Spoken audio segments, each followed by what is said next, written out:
को राधे राधे। आशा करती हूँ आप सभी अच्छे होंगे। राधा रानी की कृपा आप सभी पर बनी रहे। अब मैं बहुत ही सुंदर सा प्रश्न लेकर आई हूँ, बस आपसे निवेदन है कि ध्यानपूर्वक सुने। सनातन हिंदू धर्म में तुलसी के पौधे का महत्व सबसे अधिक है। इसकी सबसे पहले पूजा भगवान विष्णु जी ने की थी। श्री हरि कहते हैं कि जिस प्रकार से देवी तुलसी से वैकुंठ को ऐश्वर्य प्राप्त होता है, उसी प्रकार से वैकुंठ में तुलसी के कारण ही पवित्रता प्राप्त होती है। पृथ्वी लोक पर जिस स्थान पर भी तुलसी का पौधा होगा, उस स्थान पर कभी बुराई का वास नहीं होगा। ऐसे स्थान सबसे अधिक पवित्र होगा। इसी कारण से हमारे घर में तुलसी का पौधा अवश्य ही लगाना चाहिए। तुलसी के पास दीपक जलाने से क्या होता है, आइए जानते हैं इस प्राचीन महान कथा के माध्यम से, जो भगवान श्री कृष्ण ने देवी सत्यभामा को सुनाई है। दोस्तों, एक समय की बात है, देवी सत्यभामा भगवान श्री कृष्ण के पास आकर उनसे पूछने लगती है, हे स्वामी, आपने मुझे तुलसी के पौधे को जल देने का महत्वपूर्ण सुना दिया है, लेकिन तुलसी के पास दीपक जलाने का क्या महत्वपूर्ण है? रोज शाम को तुलसी के पास दीपक क्यों जलाया जाता है? इससे मनुष्य को कौन सा फल प्राप्त होता है?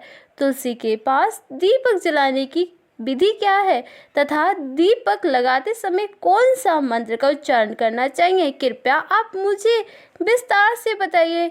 भगवान श्री कृष्ण कहते हैं, हे देवी, आज तुमने समस्त संसार के कल्याण की भावना सबसे अधिक उत्तम प्रश्न किया है। तुम्हारा इस प्रश्न का उत्तर देने से पूर्व में तुम्हें एक प्राचीन इतिहास सुनाता हूँ, जिसमें तुम्हें तुम्हारे सभी प्रश्न के उत्तर मिल जाएंगे। शाम को तुलसी के पास दीपक जलाने से जो फल मिलता है, उसी का वर्णन है मैं इस कथा में करूँगा, इसलिए तुम इसे कथा को बहुत ही ध्यानपूर्वक सुनना तथा इस कथा को ध्यान से पूरा सुनने मात्र से ही मनुष्य को 1000 वर्ष तक तुलसी के पास दीपक जलाने का पुण्य प्राप्त होता है। देवी सत्यभामा कहती है, हे प्रभु, मैं इस कथा को अवश्य सुनने के लिए तैयार हूँ, उत्साह भी हूँ। कृपया आप इस कथा को मुझसे कहिए। तब भगवान श्री कृष्ण देवी सत्यभामा को वह कथा सुनाने लगते हैं। देवी पूर्व काल की बात है। दक्षिण दिशा में तुंगभद्र नामक की एक बहुत बड़ी नदी थी। उस नदी के किनारे हरिहरपुर नामक का एक अति सुंदर नगर बसा हुआ। उस नगर में हरि दक्षिण नाम के एक ब्राह्मण निवास करते थे। वे अति गुणवान, चरित्रवान, धर्म कार्य करने वाले तथा वेदों के मार्ग पर चलने वाले थे। उन्होंने समस्त शास्त्र का अध्ययन किया हुआ था और उसी ब्राह्मण की एक पत्नी थी, जिसे लोग दुराचार्य कहकर पुकारते थे, क्योंकि उसके कर्म ही उसके नाम के अनुसार थे। वह सदैव ही अपने पति को अपमानित करती थी। उसने अपने पति के लिए कुट वचन कहती थी, पति को भयंकर दुख देती थी, पति के लिए कभी भोजन नहीं बनाती थी, उसे उसके पति के साथ कभी आसन नहीं किया, कभी उसके साथ प्रेम से व्यवहार नहीं किया। पति के मित्र परिवार के लोग घर पर आते तो वह स्त्री उनको अपमानित कर भगा दिया करती थी और स्वयं स्त्री के साथ घुमा करती थी। उसका मन पति को छोड़कर पराये पुरुष में लगा रहता था। उसने कभी अपने पति से प्रेम से बात नहीं की, किंतु पराये सुंदर सुंदर पुरुषों की संग बैठ कर बात किया करती थी। पराये पुरुष को मोहित करने के लिए सज धज कर गाँव में घूमने जाया करती थी। कभी वह वन तो कभी किसी वृक्ष के नीचे खड़ी रहकर सुंदर पुरुष की राह देखने लगती थी और किसी दुष्ट पुरुष को मोहित करके उसे संभोग विलास किया करती थी। फिर एक दिन वह दुराचार्य स्त्री वन में जाकर एक वृक्ष के नीचे खड़ी हो गई। उसका चित्त काम से भरा हुआ था। वह किसी सुंदर कामी पुरुष की राह देख रही थी, किंतु बहुत समय निकलने के बाद भी उस स्थान पर कोई पुरुष नहीं आया। इसलिए वह अति दुखी हो गई और प्रीतमा की खोज में इधर उधर देखने लगी। उस दिन उसके साथ सब कुछ व्यस्त हो गया। वहां पर खड़ी होकर वह नानान प्रकार की बात कहकर विलास करने लगी। हाय, आज तो इस मार्ग से कोई भी सुंदर पुरुष नहीं आया। अब मैं किसे अपने काम शांत करूंगी, आज की रात कैसे बिताऊंगी। वह जोर जोर से विलाप करने लगी। उसी जंगल में एक भयंकर बाघ निवास करता था। उससे पापनी स्त्री की आवाज सुनकर वह जाग गया और उछलकर उस स्त्री का भक्षण करने के लिए उसके पास आ गया। उस भयंकर बाघ को देखकर उस स्त्री के पसीने छूटने लगे। वह भय से थरथरा कांपने लगी। वह स्त्री कुछ करती इतने में ही उस बाघ ने अपने पंजे से उस पर घायल कर दिया और वह स्त्री जमीन पर गिर पड़ी। जमीन पर गिरते ही वह स्त्री चिल्लाती हुई बोली, अरे बाघ, तू किस लिए यहाँ पर आया है? मुझे क्यों मार रहा है? अब मैं यहाँ पर अपनी प्रीतमा की खोज कर रही थी। तुम मुझे छोड़ दो। मेरा भक्षण कर कर तुझे क्या मिलेगा? उस स्त्री की ये बात सुनकर वह भयंकर बाघ क्षण भर के लिए रुक गया और हंसते हुए बोलने लगा, हे दुष्ट, आज विधाता ने मुझे मेरा ग्रास नियुक्त किया है। तुझे जैसी पापनी स्त्री का भक्षण करके करना ही होगा। मेरा काम है। तभी मुझे इस शरीर से मुक्ति मिलेगी। वह स्त्री कहने लगी, हे बाघ, तुम कौन हो? मुझे सच सच बताओ, तुम्हें किस कारण से बाघ होना पड़ा? तुम मुझे जैसी स्त्री का भक्षण क्यों करते हो? तो पहले मुझे सारी बात बताओ और फिर मेरा भक्षण करोगे। फिर वह बाघ कहने लगता है कि हे पापी स्त्री, मैं तुझे अपने पूर्व जन्म का व्रत सुनाता हूँ। किस कारण से मुझे बाघ होना पड़ा। पूर्व काल में दक्षिण देश में मालवा नामक की एक नदी है। उस नदी के तट पर एक मुनि प्राणन नाम की नगरी बसी हुई है। उस नगरी में मैं निवास करता था। मैं एक ब्राह्मण का पुत्र था और नदी किनारे बैठकर यज्ञ आदि कार्य किया करता था। मैंने उस जन्म में अनेक पापियों के लिए यज्ञ किया। उन पापियों के घर का भोजन किया। मैंने धन के लोभ से अनेक पापियों के लिए कार्य किया। जिन वस्तु का दान ब्राह्मण को नहीं लेना चाहिए, उस वस्तु का दान भी मैंने ग्रहण किया। से धन लेता था लेकिन कभी वापस नहीं करता था। इस प्रकार से पाप करते हुए मुझे बहुत साल बीत गए और मैं बूढ़ा हो गया।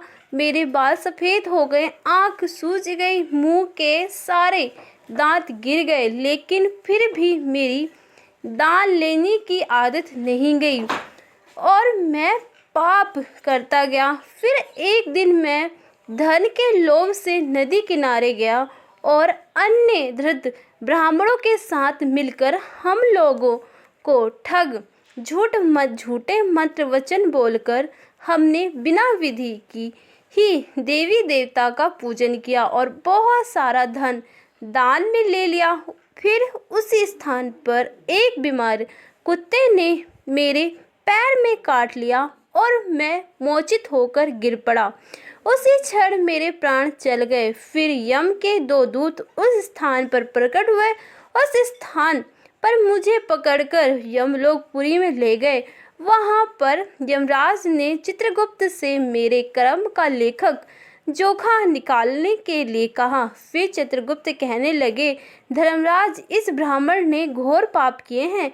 इसमें दूसरों से झूठ कहकर धन लूटा है, विधि से पूजा ना करके झूठे मंत्र बोलकर भगवान का अपमान किया है। इसलिए यह पापी ब्राह्मण केवल नरक जाने के ही योग्य है। फिर यमराज ने अपने दूत को आदेश देकर मुझे नरक की अग्नि में डाल दिया। अनेक वर्षों तक नरक की सजा भोगने के बाद मुझे बाघ का शरीर प्राप्त हुआ और मैं इस दुर्गम वन में निवास करने लगा मैं अपने पूर्व जन्म के पापों को याद कर कर कभी महात्मा साधु पुरुष सती स्त्री का भक्षण नहीं करता हूँ। मैं केवल पापी दुराचारी तथा कुटिल स्त्री का ही भक्षण करता हूँ ताकि मुझे पाप से मुक्ति मिल जाए। इस प्रकार से उस वध बाघ ने अपने पूर्व जन्म का व्रत सुना दिया और उस स्त्री से कहने लगे, हे पापनी, तेरा आचरण से तू कुटिल दिखाई पड़ती है। अपने पति को छोड़कर तू इस वन में अन्य पुरुष के साथ भोग विलास करने के लिए आई है, इसलिए आज तू मेरा घास अवश्य बनेगी। इतना कहकर उस बाघ ने अपने तीखे नोक से उस पापी स्त्री के टुकड़े टुकड़े कर उसे खा लिया। फिर उस स्थान पर यम के 2 दूत प्रकट हुए और उस पापनी स्त्री को उठाकर समय से ही नीपुरी में ले गए। वहां पर उसे यमराज के सामने खड़ा किया गया। फिर चित्रगुप्त ने उस स्त्री को का लेखा जोखा निकाला ते हुए यमराज से कहने लगा, हे धर्मराज, ये स्त्री तो अति पापनी है। इसने घोर पाप किए हैं। इसने विविचार किया है। इसमें अपने पति की कभी सेवा नहीं की। अपने पति को भूलकर प्राय पुरुषों के संग भोग विलास किया करती थी। इसके पाप को सुनकर यमराज ने उसको अग्नि से भरे हुए कुंड में डालने का आदेश दे दिया। अनेक वर्ष तक उसे उस कुंड में पकाया गया। फिर उसे निकालकर इस प्रकार से कई वर्षों तक अलग अलग नरक में डाला गया और नरक में कष्ट भोगने के बाद वह महापापी स्त्री पुनः पृथ्वी लोक पर आकर चंडाल के रूप में उत्पन्न हुई। चंडाल के घर में जन्म लेकर वह फिर से अनेक पाप करने लगी, विचार करने लगी, अनेक पापी पुरुष के संग विलास करने लगी। फिर कुछ समय बाद पूर्व जन्म के पाप के कारण उसे कोढ़ का रोग हो गया। वह भयंकर पीड़ा सहन करने लगी। उसका अंग अंग जलने लगा। उसके नेत्र में पीड़ा होने लगी। इस दुख को सहन करती हुए वह दिन बिताने लगी। फिर एक दिन वह तीर्थ में स्नान करके के उद्देश्य से अति पूर्व में चल गई। वहां पर एक आश्रम के बाहर निवास करने लगी। उस आश्रम में एक तुलसी का पौधा था। अन्य स्त्री को वहां पर तुलसी के पास दीपक जलाते हुए देखकर उस पापी स्त्री ने भी वही किया। उसने तुलसी के पौधे के पास एक दीपक जला दिया। फिर उसी रात हृदय फटने से उसकी मृत्यु हो गई और यमराज के 2 दूत उसे ले जाने के लिए वहां पर प्रकट हुए। जैसे ही यमराज के दूत उस पापी स्त्री को पाश में बांधकर ले जाने, भगवान विष्णु के 2 पाशक उस स्थान पर प्रकट हुए और उन्हें उन दूतों को रोक लिया और कहने लगे, हे दूत, इस स्त्री को तुम छोड़ दो। ये स्त्री नरक जाने के योग्य नहीं है। तुम किसके आदेश से ऐसा अधर्म कार्य कर रहे हो? फिर यम दूत कहने लगे, हे पाशकों, हमें यमराज के आदेश से इस पापी स्त्री को उठाकर ले जा रहे हैं, किंतु अब हमें किस कारण से रोक रहे हो? ये स्त्री अति पापी है, से नरक में ले जाना का आदेश मिला है। फिर पाशक कहने लगे कि दूतों, ये स्त्री तो विष्णु भगत है। ये नरक जाने के योग्य नहीं है। इसे शाम को तुलसी के पास दीपक जलाया है। इसी कारण से इसके समस्त के पाप नष्ट हो गए हैं। इसलिए अब ये नरक जाने योग्य नहीं है। ये स्वर्ग जाने की अधिकारी बन चुकी है। पाशकों की बात सुनकर उन्हें समय यमदूत तो उस स्त्री को उस स्थान पर छोड़ दिया और यमलोक लौट गए। वहां जाकर उन्होंने यमराज को सारा व्रत सुना दिया और फिर भगवान विष्णु के पाशक उस स्त्री को दिव्य विमान में बिठाकर स्वर्ग लोग ले गए और भगवान श्री कृष्ण को कहते हैं, हे देवी सत्यभामा, इस प्रकार से तुलसी के पास केवल दीपक जलाने मात्र से ही मनुष्य के सभी पाप नष्ट हो जाते हैं। जो इस नियति नियम से रोज शाम को तुलसी के पास दीपक जलाती है वह सौभाग्यशील बनती है और इसके पूर्व जन्म के सभी पाप नष्ट हो जाते हैं। उसे सुख समृद्धि की प्राप्ति होती है। रोज तुलसी के पास दीपक जलाते समय इस मंत्र का उच्चारण करना चाहिए। ओम तुलसी देव विचक्र विष्णु प्रिय यमी अधीम तनोवेद। श्री कृष्ण कहते हैं हजारों अमृत के घड़ों से नहाने पर भी श्री हरि को उतनी तृप्ति नहीं होती जितनी वह मनुष्य के द्वारा तुलसी का एक पत्ता चढ़ाने से प्राप्त करते हैं।